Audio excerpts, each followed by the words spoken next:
Chelsea बनाम Barcelona. Football की दुनिया के ये दो ऐसे बड़े नाम हैं कि जब भी चैंपियंस लीग में आमने सामने होते हैं तो हंगामा होना बिल्कुल तय है।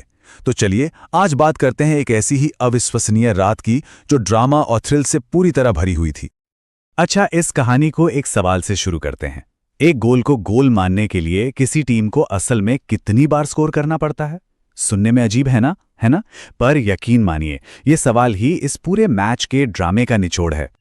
और ये सवाल इसलिए क्योंकि ये कोई मामूली मैच नहीं था। ये एक ऐतिहासिक यूरोपियन रात थी जिसके मायने बहुत गहरे थे। ऐसा नहीं था कि ये दोनों पहली बार भिड़ रहे थे, नहीं, इन दो क्लबों के बीच ये 18वीं टक्कर थी। मतलब मैदान पर सिर्फ फुटबॉल नहीं बल्कि एक पुरानी जानी पहचानी राइवलरी की गर्माहट भी थी। और इस रात में एक और बात जुड़ गई। चेल्सी के लिए ये और भी ज्यादा खास था क्योंकि ये चैंपियंस लीग में उनका 100वां होम गेम था, यानी दांव पर बहुत कुछ लगा हुआ था। लेकिन मैच की शुरुआत चेल्सी के लिए किसी बुरे सपने से कम नहीं थी। एक ऐसी फ्रस्ट्रेशन जहां गोल तो हो रहे थे पर गिने नहीं जा रहे थे। तो हुआ ये, फर्नांडिस ने गेंद को नेट में डाला, स्टेडियम झूम उठा, लेकिन रेफरी की सिटी बज गई। हैंडबॉल। फैसला इतना क्लियर था कि वार की जरूरत भी नहीं पड़ी। पहला गोल और पहली बड़ी निराशा। ठीक है, कोई बात नहीं। कुछ ही देर बाद एक जबरदस्त हेडर से गेंद फिर नेट में, स्टेडियम में फिर से शोर। लेकिन अरे नहीं, लाइनमैन का फ्लैग ऊपर था, ऑफसाइड। दूसरा गोल भी गया। और फिर जब आंद्रे सांतोस ने स्कोर किया तो लगा चलो भाई, इस बार तो पक्का। पर किस्मत देखिए, फिर से ऑफसाइड का फैसला। 1-2 नहीं, 3-3 गोल कैंसिल। ये तो जैसे कोई मजाक चल रहा था। कमेंटेटर की आवाज में भी हैरानी थी। वो बोल पड़े, अरे बाप रे, ये तो कैंसिल हुए गोल्स की हैट्रिक है। और सच में ये एक लाइन उस पूरे फर्स्ट हाफ की कहानी बयां कर रही थी। चेल्सी की टीम और फैंस सब बस सिर पकड़कर बैठे थे।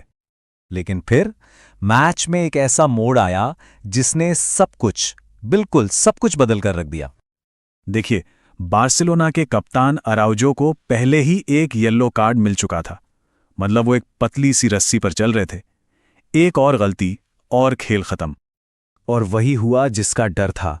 उन्होंने कुकुरेला पर एक फाउल कर दिया।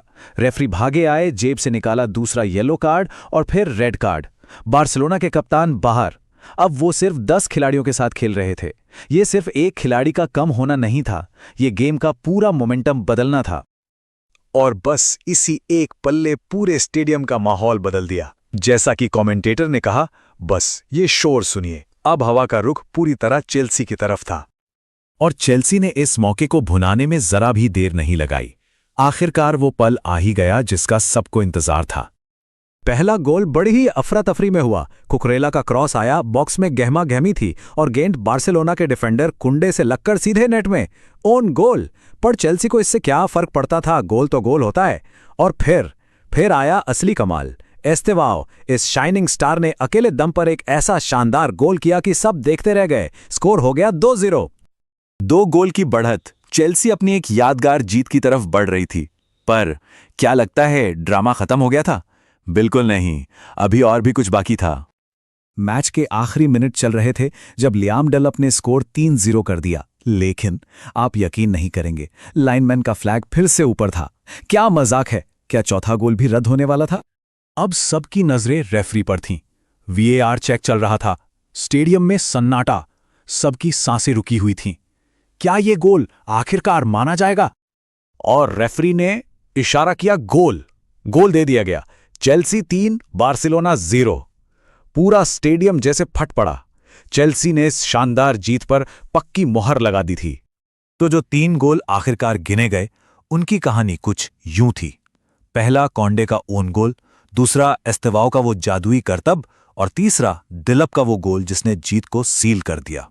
कमेंटेटर ने बिल्कुल सही कहा था, ये एक ऐसी रात है जिसे लोग आने वाले कई समय तक याद रखेंगे।